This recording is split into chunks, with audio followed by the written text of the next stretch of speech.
Praise the lord. దేవుని నామానికి మహిమ కలుగును గాక. మన ప్రభువును రక్షకుడైన యేసుక్రీస్తు నామమున మీకు వందనాలు తెలియజేస్తున్నాం. ప్రభు కృప వలన మీరందరూ బాగున్నారని విశ్వసిస్తున్నాం. షకీనా సందేశం అని మా ఆధ్యాత్మిక కార్యక్రమాన్ని అనుదినము వీక్షిస్తూ వాక్యం ద్వారా బలపడుచున్నారని మేము నమ్ముతున్నాం.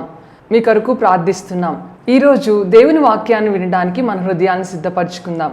షకీనా మినిస్ట్రీస్ వ్యవస్థాపకులు పాస్టర్ జి విజయ్ కుమార్ గారు వాక్య సందేశం అందిస్తారు. మనమందరం ప్రార్థనాపూర్వకంగా దేవుని మాటలు విని దీవెనలు పొందుదాం.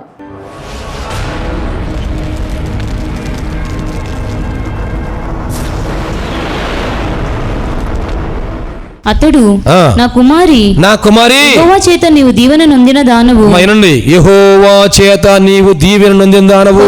కొద్దివారినే గాని గొప్పవారినే గాని యవనస్తులను నీవు వెంబడింపక ఉండుట వలన నీ మునుపటి సత్ప్రవర్తన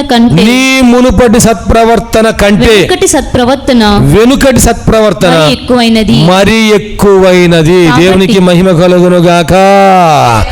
నీవు భర్తను కోల్పోయావమ్మా, ఇప్పుడు ఒంటరిగా ఉన్నావు.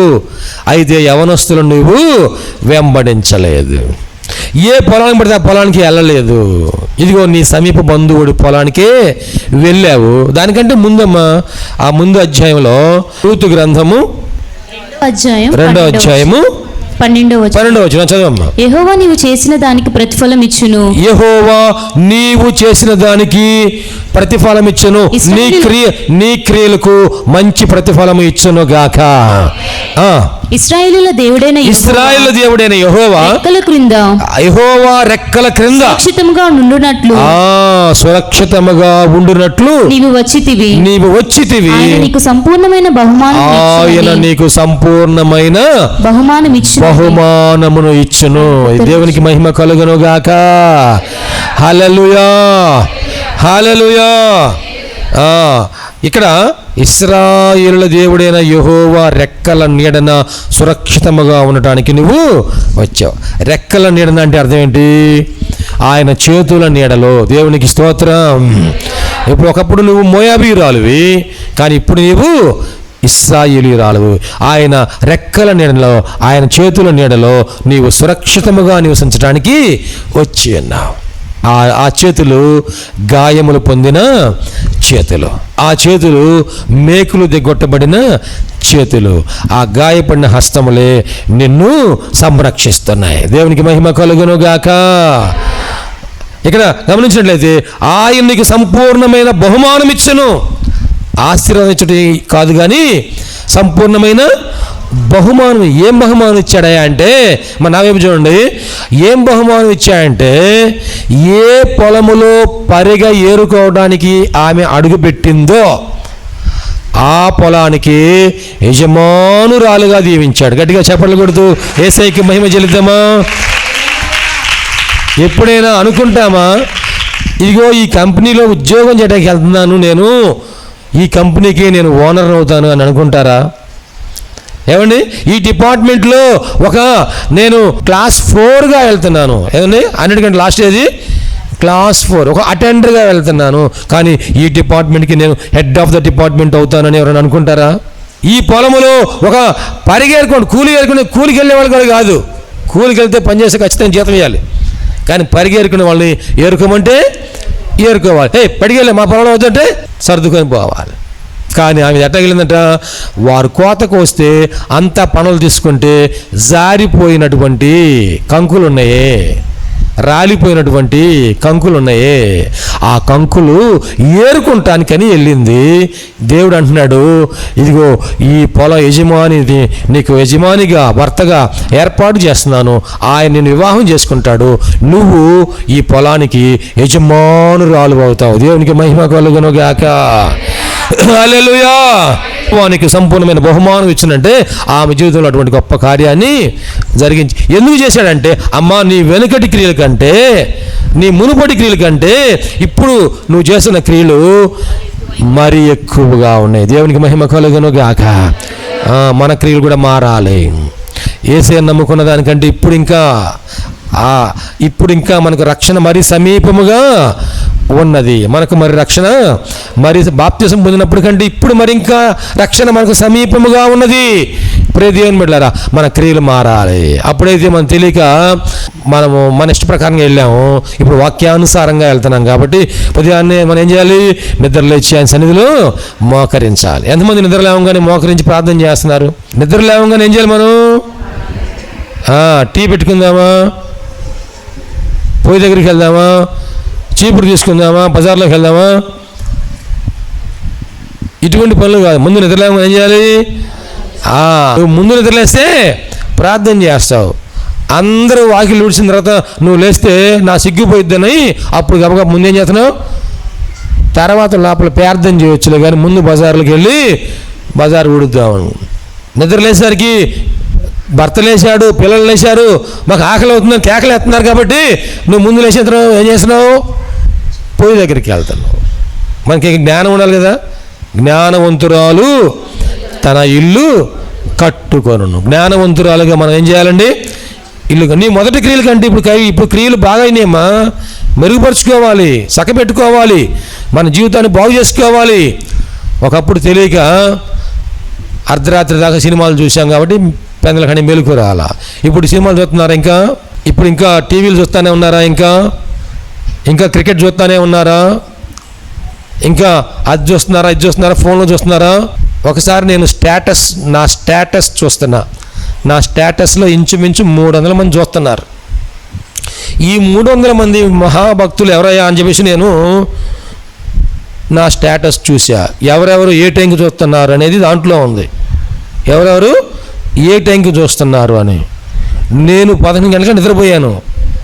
నేను నిద్రపోయినా కానీ నా స్టేటస్ వాళ్ళకి ఏం పని అప్పుడు చూడాలని? ఎప్పుడు? రాత్రి 11 గంటలకి కొంతమంది, 11:30కి కొంతమంది, అంతగా ఇంకా భక్తాగ్రసరులు 12 గంటలకి. వారిలో అగ్రజులు 1 గంటకి, 2 గంటలకి, 3 గంటలకి. నా తండ్రి, వాళ్ళకి నిద్ర లేకపోతే ఏం ఇబ్బంది వచ్చేదో నాకు భయం వేసింది. మన శరీరానికి కనీసం 6-7 గంటల నిద్ర అవసరం ఉండాలి. ఎటువంటి నిద్ర కావాలో తెలుసా? డీప్ స్లీప్ కావాలి. పడుకుంటే 4 గంటల దాకా లేకూడదు. అసలు పడుకుంటే 4 గంటల దాకా అసలు ఎవరు కళ్ళు తెరిచి చూడకూడదు. అంత మెలకువ లేనని నిద్ర రావాలి. నాకు అటువంటి నిద్ర వచ్చేది. దేవునికి స్తోత్రం, హల్లెలూయా. మీ ప్రపంచం ఏమైపోయింది నాకు అనవసరం. నా శరీరానికి కావాల్సిన ఆరోగ్యం దేవుడు నాకు ఇచ్చాడు. దేవునికి మహిమ కలుగును గాక. మరి వాళ్ళకేం పని? తెలంగాణ 3ంటికి చూస్తున్నారంటే అప్పుడు లేచారా? అప్పుడు నిద్రపోలేదా? ఓ మై గాడ్, 4ంటికి చూస్తున్నారు. నేను మాత్రం ఎవరు చూద్దాం, నాకు టైం ఉండదు. దేవునికి స్తోత్రం. నాకు నిద్ర లేచిన కాంచి ప్రార్థన, ఉదయం జూమ్ మీటింగు, మళ్ళీ తర్వాత జూమ్ మీటింగ్ అయ్యి అవ్వక మునిపే నా డ్యూటీకి పరిగెత్తాలి. నా డ్యూటీకి వెళ్ళిన కాంచి అక్కడ నేను 50 మందికి సంబంధించిన అన్నీ చూసుకోవాలి. అదంతా అయిపోయిన తర్వాత మళ్ళీ సాయంత్రం రాగానే ప్రార్థన. ఒకవేళ వాళ్ళు మర్చిపోయినా మళ్ళీ నేను చెప్పాలి వాళ్ళకి. మీ ఇంట్లో ప్రార్థన పెడతాన్నారుగా, పెడతారా ఇలా? మనం నేర్చుకోవాలి. నీ క్రియలమ్మా బాగైనాయి. నీ క్రియలు బాగైతే నీ కుటుంబం బాగవును గాక. నీ క్రియలు బాగైతే నీ జీవితం బాగవును గాక. అమ్మా ఋతు, నీ మొదటి క్రియల కంటే ఇప్పుడు క్రియలు బాగైనాయి. ఒకప్పుడు నీ భర్త ఉన్నప్పుడు కంటే కూడా ఇప్పుడు మీ అత్తగారితో ఉన్నప్పుడు ఇంకా నమ్మకంగా ఉన్నావు. దేవునికి మహిమ కలుగును గాక. ఇంకో మీ అత్తగారిని తల్లి కంటే ఎక్కువ చూసుకుంటున్నావు. ఆ అత్తగారితో అంటుందంట, ఈరోజు నేను వేకుని లేచి అత్తయ్య గారు ఏ పొలంలో పరిగె ఏరుకోవడానికి వెళ్ళమంటావు అంటే, ఇదిగో బోయజు పొలంలోకి వెళ్ళమ్మా, అతడు నీ సమీప బంధువుడు అంటే ఆమె ఇంకా చీకటిగా ఉండగానే ఆమె పొలంలోనికి వెళ్ళి పని చేయటం ప్రారంభించింది. ఏం పని చేస్తుంది? పరిగె ఏరుకోవటం. సాయంత్రం వరకు కూడా పరిగె ఏరుకుంటుంది. ఆయన అంటున్నాడు, అమ్మా నీకు దాహం అయితే మా కుండల దగ్గరికి వెళ్ళి నీళ్లు తాగమ్మా, ఆకలి అయితే మా పనివారితో కూడా కలిసి నువ్వు భోజనం చెయ్యి, ఇక్కడ నీకే ఆటంకం చెప్పొద్దు అని నేను అందరికి కూడాను ఆజ్ఞాపించేశాను. ఆమెను గౌరవంగా చూడమని చెప్పేసి అందరికీ హెచ్చరించాను. నీకే ఆటంకం ఇక్కడ ఉండదు. నువ్వు యవనస్తురాలు అని చెప్పేసి ఇక్కడ నీకే ఆటంకము ఉండదు. నువ్వు భయపడాల్సిన అవసరమే లేదు. ఈ పొలము నీ పొలం అనుకో, ఈ ఇల్లు నీ ఇల్లు అనుకో అంటే అది నిజంగా అట్లాగే అయిపోయింది. దేవునికి మహిమ కలుగును గాక. హల్లెలూయా. ఆయన సంపూర్ణమైన బహుమానం ఇచ్చాం నీ క్రియలను బట్టి. అక్కడ ఇదే అధ్యాయంలో మనం చదువుకున్న ప్రకటన గ్రంథము 2వ అధ్యాయంలోని 23వ వచనము, దాని పిల్లలను నిశ్చయముగా చంపెదను, అందువలన అంతరింద్రియములను హృదయములను పరీక్షించు వాడను నేనే అని సంఘములన్నీ తెలుసుకొనును. మరియు మీలో ప్రతివానికి వాని క్రియల చొప్పున మీలో ప్రతివానికి ఎవరికంటండి? మీలో సంఘములో ఉన్న ప్రతి ఒక్కరిలో మీలో అందరికి ప్రతివానికి వాని క్రియల చొప్పున ప్రతిఫలం ఇచ్చేదను. నీకు ఎటువంటి ప్రతిఫలం ఇస్తా అంటే నీ క్రియలను బట్టే. నువ్వు ఉదయం లేచి ప్రార్థన చేస్తున్నావు, వాక్యం చదువుతున్నావు, ఇగో దేవుని మందిరానికి క్రమంగా వస్తున్నావు. బుధవారం అంటే ఏం చేస్తావు? నువ్వు ఏం చేస్తావండి? బుధవారం అంటే, శనివారం అంటే, ఆదివారం అంటే ఆరాధన. నీ క్రియలు నేను ఎరుగుదును. నువ్వు బుధవారం ప్రార్థన జరిగే టైంలో ఎక్కడ ఉంటావు? నువ్వు ఎక్కడ ఉంటున్నావు? శనివారం ప్రార్థన సమయంలో ఎక్కడ ఉంటావు? నీ క్రియలు. ఎవరైనా ఆదివారము ఉదయాన్నే మన ఆరాధన సమయంకి మన బంధువులు వచ్చినా, స్నేహితులు వచ్చినా, ఎవరు వచ్చినా సరే వారు ఏమనుకుంటారు? ఈ టైంలో వాళ్ళు ఎక్కడ ఉంటారు? ఒకసారి నేను ఒక సంఘటన చాలా ఆశ్చర్యపోయాం. టీవీలో వాక్యం వింటున్న కుటుంబం వారు నా ఫోన్ నంబరు ఫోన్లో ఫీడ్ చేసుకున్నారు. ఫీడ్ చేసుకున్న తర్వాత అదే నెంబర్ నుంచి నాకు 7 సార్లు ఫోన్ చేశారు.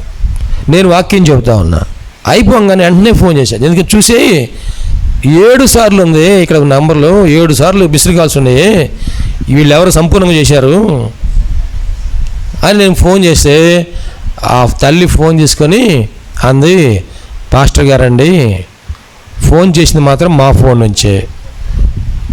ఫోన్ చేసింది ఎవరయ్యా అంటే మా అమ్మాయి ఫోన్ చేసిందండి. మరి ఫోన్ చేసి మాట్లాడదేదమ్మా అంటే అప్పుడు ఆ తల్లి అంది, పాస్టర్ గారు మా అమ్మాయికి మాట్లాడని ఆశ ఉంది కానీ మా అమ్మాయి మూగమ్మాయి అండి. మా అమ్మాయి మూగమ్మాయి. నేను ఇంట్లో అయితే మాకు సైగ చేసి మేము చెబుతాము, కానీ అమ్మాయి ఫోన్ చేసి సైగ చేస్తున్నాం కానీ మీకేమీ కనపట్ల. వీడియో కాల్ కాదు, మామూలుగా కాల్ చేసింది. నాకు అప్పుడు అనిపించింది, అమ్మో ఆ బిడ్డకి ఎంత ఆశ ఉందో. ఎందుకని? ప్రార్థన చేయించుకుందాము. ప్రార్థన చేయించుకుంటే మనకు దేవుడు సహాయం చేస్తాడు. ఆ బిడ్డకి ఎంత ఆశ ఉందో, విశ్వాసం ఉందో.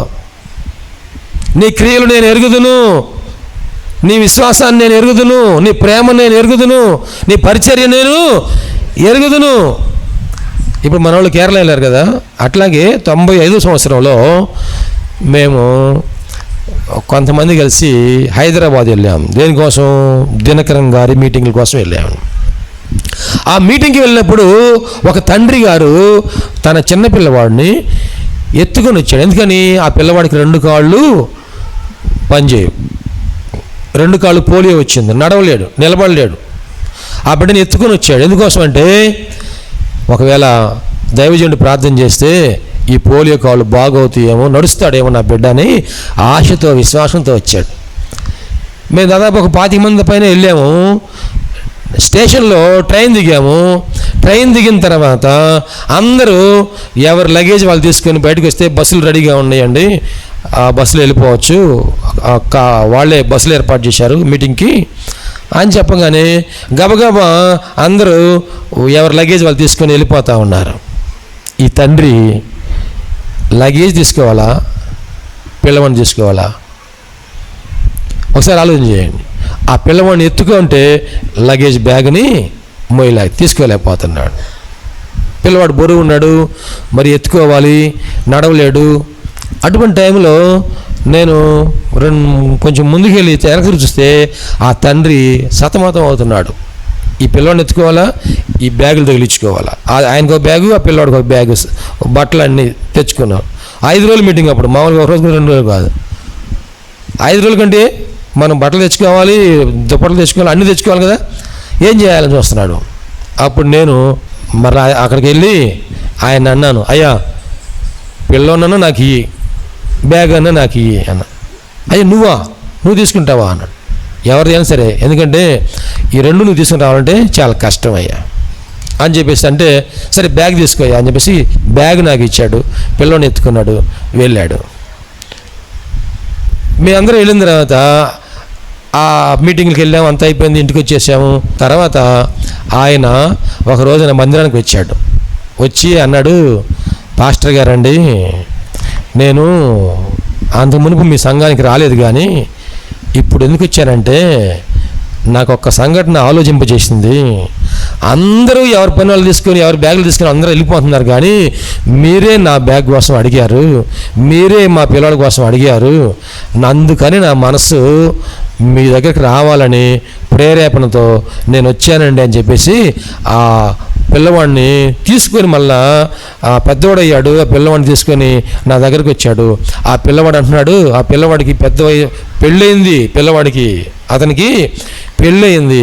అతను వచ్చి అన్నాడు, పాస్టర్ గారండి, నాకు చిన్నప్పుడు జరిగిన సంఘటన నాకు తెలియదు, కానీ మా నాన్న చెప్పాడు, నేను ఈ మందిర నిర్మాణం కోసం నా జీవితంలో ఇదిగో కొంత భాగం నేను కానుకిస్తా. 20,000 రూపాయలు కానుకిచ్చాడు. దేవునికి మహిమ కలుగును గాక. నాకు చాలా ఆశ్చర్యం అనిపించింది. ఈ అబ్బాయికి ఎంత ఉద్యోగం చేస్తున్నాడంటే అతను అంటున్నాడు, నేను యూజీ కంప్లీట్ చేశాను, పీజీ కంప్లీట్ చేశాను. దేవునికి మహిమ కలుగును గాక. పాస్టర్ గారండి, నేను సైకిల్ తొక్కటమే నాకు రాదు, కానీ దేవుడు నాకు ఇప్పుడు విమానం నడిపించడం కూడా నేర్పించాడు. నావిగేషన్ చేస్తున్నానండి నేను. నాకు అసలు ఈ చెప్పేది ఏందని అర్థం కాని పరిస్థితి. అంత అద్భుతమైన కార్యం దేవుడు జరిగించాడు. దేవునికి స్తోత్రం అండి. హల్లెలూయా. ఆ రోజున వాళ్ళు చూస్తే ఎవరు కూడాను తీసుకెళ్ళేంత తీరిక లేకుండా అందరూ వెళ్తూ ఉంటే, చిన్న కార్యం చేసినందుకు, చిన్న పని చేసినందుకు వాళ్ళు మందిరానికి వచ్చి కానుకిచ్చి, మేము ఈ సంఘటన ఎప్పుడు కూడాను మరిచిపోమండి అని చెప్పారు. దేవునికి మహిమ కలుగును గాక. నిజంగా నేను అనుకున్నాను, ఒక తండ్రి మర్చిపోకపోతే మరి ఆ పరలోకం ఉన్న తండ్రి ఇంకా మనం ఆయన కోసం చేసిన కార్యాలు ఏమైనా మర్చిపోతాడా? ఏం మర్చిపోవడం.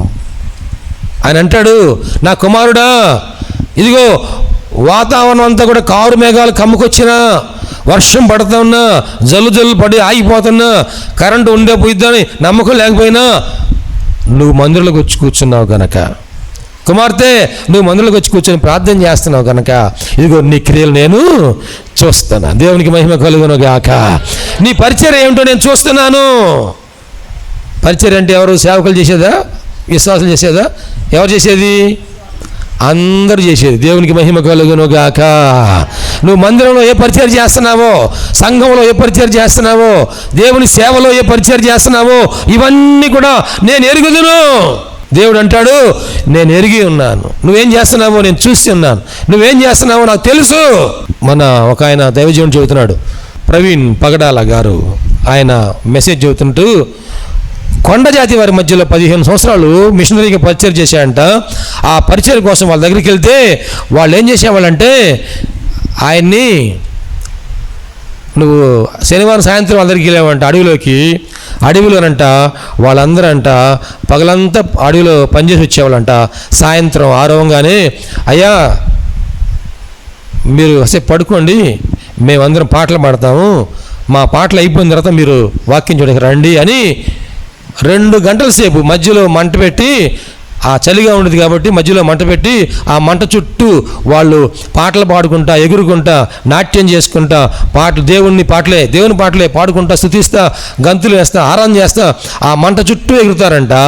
పాటలన్నీ పాడిన తర్వాత వాళ్ళు 2 గంటలు అయిన తర్వాత అప్పుడు పాస్టర్ గారిని పిలుస్తారంట. అయ్యా మీరు రండి అని చెప్పేసి కూర్చోబెట్టి, ఆ మంటలోనంట గోధుమ పిండితో గుండ్రంగా లడ్డులాగా తయారు చేసి, ఆ గోధుమ పిండిని నిప్పుల్లో పెట్టి కాల్చంగానే అది టప్మని పగిలేదంట.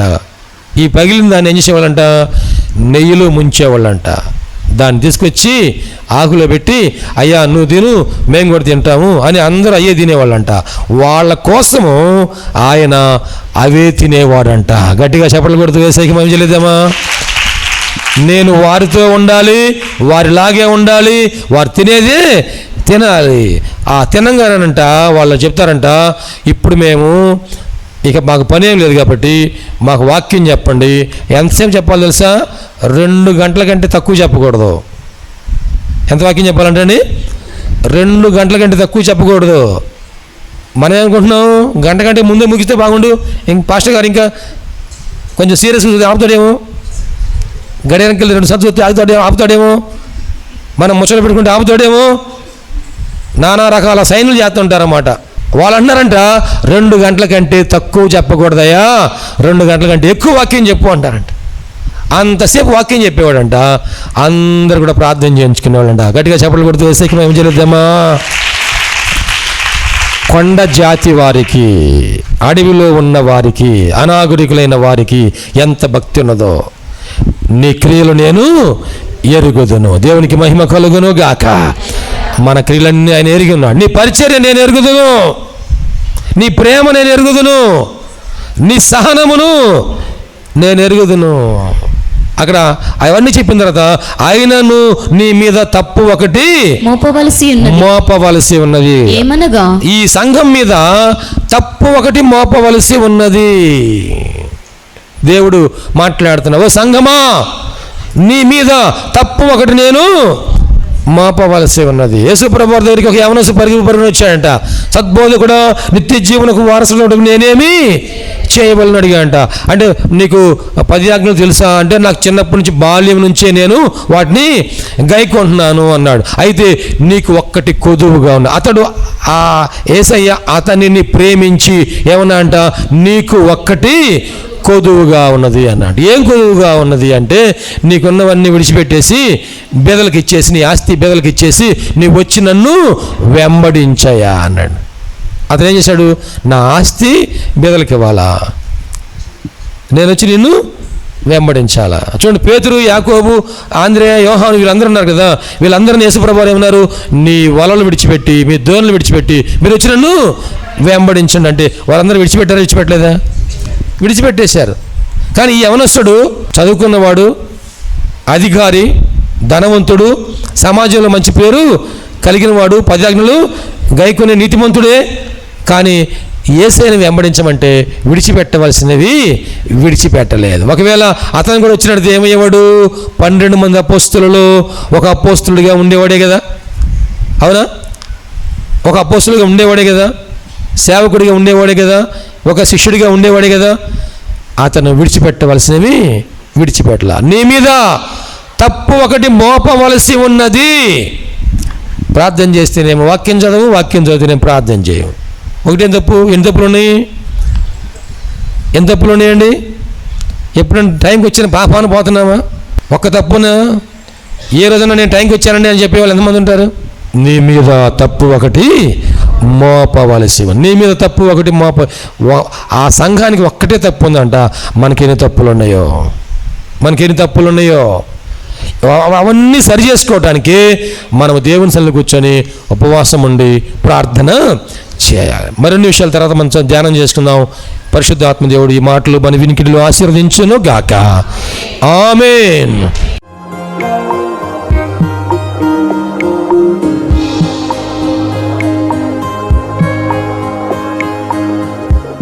ప్రభునందు ప్రియ దేవుని బిడ్డలారా, ఎంతవరకు దేవుని వాక్యం విన్నందులకు ప్రభునామమున వందనాలు తెలియజేస్తున్నాం.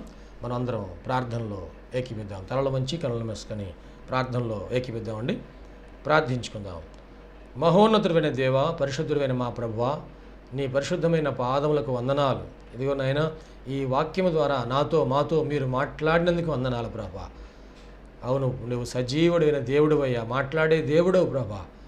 ఈ వాక్యం మా హృదయంలో పదిలిపరుచుకుంటూ సహాయం చేయండి. సంపూర్ణమైన మారు మనసు మాకు దయచేయండి. పాప క్షమాపణ అనుభవం మాకు దయచేయండి. రక్షణ ఆనందం మాకు దయచేయండి ప్రభువా. ఈ అనారోగ్యములు, బలహీనతలు, సమస్యలు, శోధనలు, సైతాను ఆటంకాలు అన్నీ కూడా యేసుక్రీస్తు నామములో తొలగించండి నాయన. పరిశుద్ధాత్మ దేవ, మీ కార్యం జరిగించండి అయ్యా. మీరు మాకు తోడుగా ఉండి దీవించండి. మమ్మల్ని, మా కుటుంబం జ్ఞాపకం చేసుకోండి. మా బిడ్డలు మీరు ఆశీర్వదించండి ప్రభువా. మా కుటుంబంలో రక్షణ ఆనందం సంపూర్ణంగా దయచేయండి. ఎటువంటి అవసరాలని మీకు తెలుసునైనా ప్రతి అవసరతలో కూడా మాకు సహాయం దయచేయండి.